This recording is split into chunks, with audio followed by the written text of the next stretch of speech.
social media personality, Ollie London. I know you have been all over this on Twitter. Now we just kind of sit back, watch it crumble.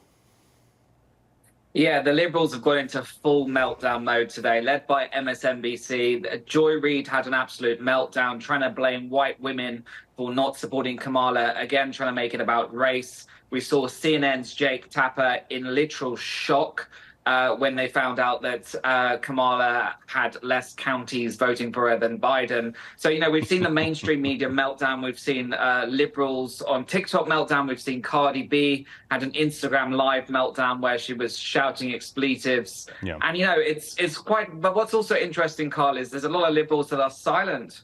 Rosie O'Donnell, Stephen King, Mark Hamill, all of these ones that we see every day on Twitter complaining about Trump have been remarkably silent. Yeah, well, they're all the ones that said that they were going to leave if Trump got reelected. So I'm just waiting. I mean, maybe they can go to Canada. I don't know. Listen to Whoopi Goldberg, though, had this to say on The View, which I watched, which is awesome to watch. Roll it. For that. And think about this. She did this in 2 months. Yeah, no. She did this in 2 months. She left it all on the page. Yes, she look, did. she everybody can always say, oh, she should have done this, she should have done this, she did what she did. She was everywhere, she talked to everybody, and people didn't come out. I don't know why, and it doesn't even matter. He's now the president. I'm still not going to say his name. Yeah, she'll get over that. She'll say it pretty quick, won't she?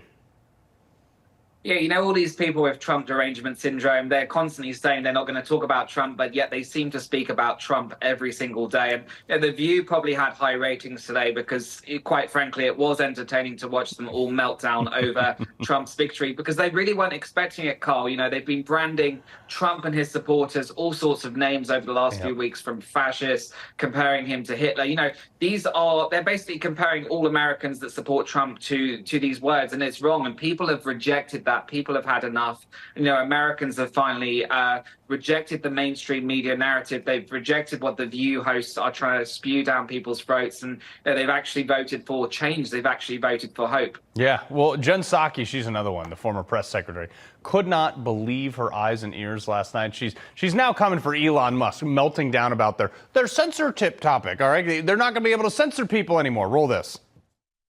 I think this is a big, huge part of the story that it's hard to even digest fully at this moment.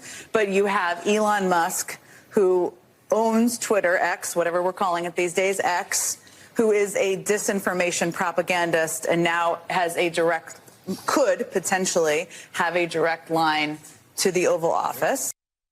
Wow. Where were these people when Jack was running Twitter, when obviously Zuckerberg, when all these other people, everything was owned by the left, Google, everything, but they don't care. They had a direct line to the White House too.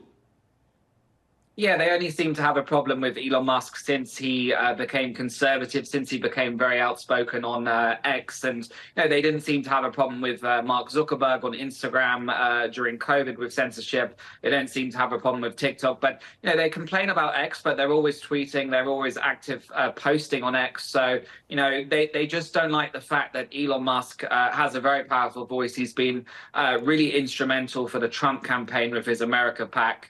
Donated over 100 million, and he has really inspired a lot of Americans to not feel afraid to support Trump, to actually speak their mind and actually want to take back their country. Yeah, no, and here's the other thing too, real quick, about 30 seconds left. I have a funny feeling that I think Joe Biden probably voted for Trump. They wanted nothing more than to stick this in Kamala Harris's back. Well, Jill Biden actually wore red when she went to vote yesterday, a typical Republican color. Biden seemed to have disappeared yesterday. He's been awfully quiet. We saw, obviously, before Biden actually put a MAGA hat on a few months ago. So, I think many people agree that Biden was very upset. Jill Biden was very upset how he was just pushed out the way.